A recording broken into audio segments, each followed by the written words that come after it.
check out the links below. Okay, so I've opened a file in Clip Studio and I made it nice and big. It's actually 11 by 17 at 300 dpi. It's good to start with high res for now, especially if this is going to be something that you're going to be printing. So I found a fairly crisp logo of the Addams Family, and I'm just going to paste it right into the workspace here and then blow it up. I know that's usually a no-no, but this is just for reference, so I just want to see it better. And then actually I think I'm going to paste another one in so that I can have it be up and a little bit smaller while I work in the margins. Next I'm going to choose the pencil tool, and I'm going to go for like a 12. Okay, so what to write?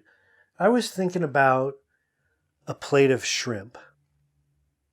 So I'm just going to start working on building up letter forms that resemble the shape of these guys up here. Like, so for the P, it's going to be kind of based on that F in family. Got that same little tail up there, little serif. If you notice when you look at this logo for the Addams Family, it's got these sort of jagged edges at the bottoms of the letters mostly. I'm just making the basic shapes, and I just kind of keep adding with the pencil tool. This is nothing that's going to show up in the final artwork. It's just for me to mostly to figure out how big the letters are going to be, kind of what shape they're going to be and where. There's no baseline. It's kind of staggered up and down, and there's a little bit of interlocking going on. I love how the L and the Y in family interlock, and it's got the lowercase y. I might try to replicate that somehow. Actually, I just realized I'm on the same layer as my reference here, so I'm going to cut it and paste it, move it over a little bit. It's always good to lock the layers that you're not working on so that you don't make those kind of mistakes. There's nothing worse than like trying to ink over this stuff and you realize that you're still on the layer with this pencil rough. All right, so I'm going to start in on the S. I think shrimp, maybe that's some more, I can't spell. Here we go. I'm going to give the R that same sort of little serif tail. And I'm clearly already running out of room. That's okay. Just kind of moving things around, scaling things. Just kind of beefing up the letters a little bit. They got kind of thin. Check out the reference. This is, the kind of details that are going to remind people of something specific like the Addams Family logo is you want to make sure you get the M's right, The M is in the word family, so I know that that sort of center part of the M goes all the way down to the bottom. So I've got things moved in a way that looks okay. And now with a smaller pencil, I'm just going to keep massaging these letter forms and experimenting. How about like a long tail on that P? Just start making things a little bit more monstrous in their shape and details. It's still super rough and blurry, and I do this on purpose with the pencil to keep it that way so I don't get committal too early. All right, so I'm fairly happy with this. So I'm just going to go ahead and scale this a little bit bigger, and then I'm just going to bring the opacity down on this layer that my rough is sitting on. Take it down to like 24%. By the way, I'm working on gray just because I hate staring at that white, so I often will just put a little gray in the background. Clip Studio has a great pen called the textured pen, and that's going to be the little secret weapon with this. I'm going to choose that. I'm going to make it pretty big, 20, and just kind of experiment for a second. Yeah, that looks good.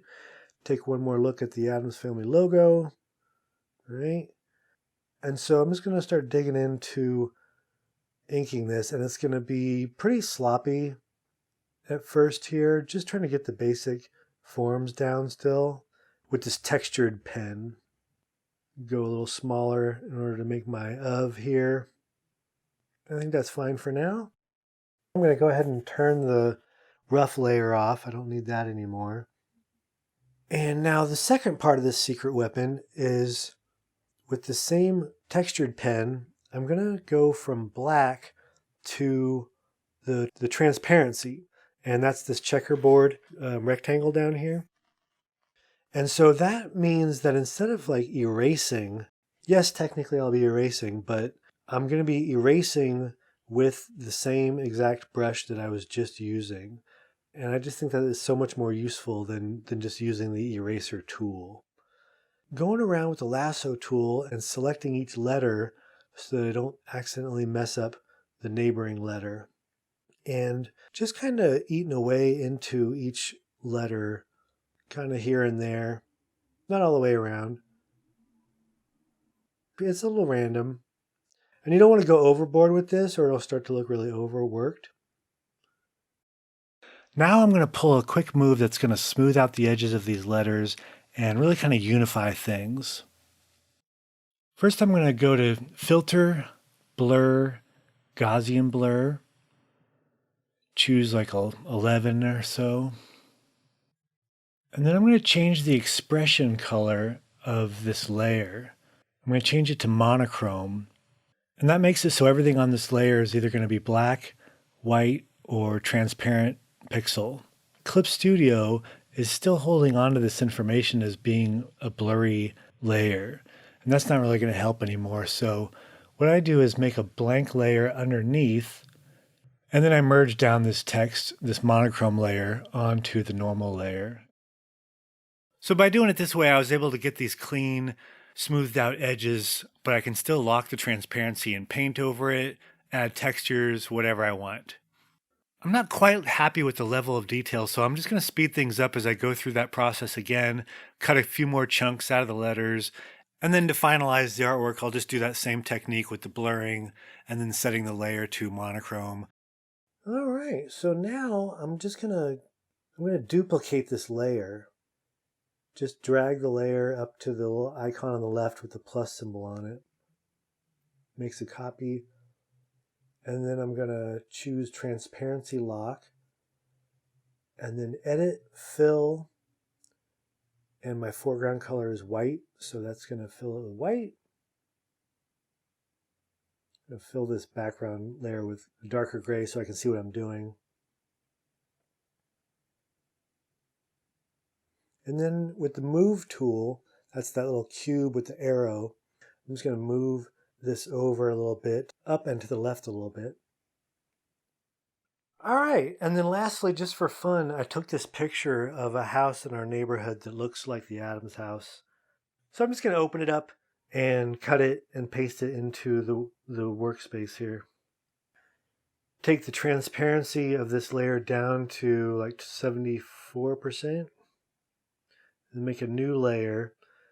And I found this filter called Perlin Noise. So go up to Filter, Perlin Noise, and bring down the scale to like 8 something looks okay. It looks just like the old TV noise. And then so if you hit OK and then bring the transparency of that layer down to like 19%. Now it's got that kind of TV noise faded back look. I would watch A Plate of Shrimp. Looks like a hit. Hey, thanks for checking out this video, and I hope you got something good out of it, and I'll catch you next time.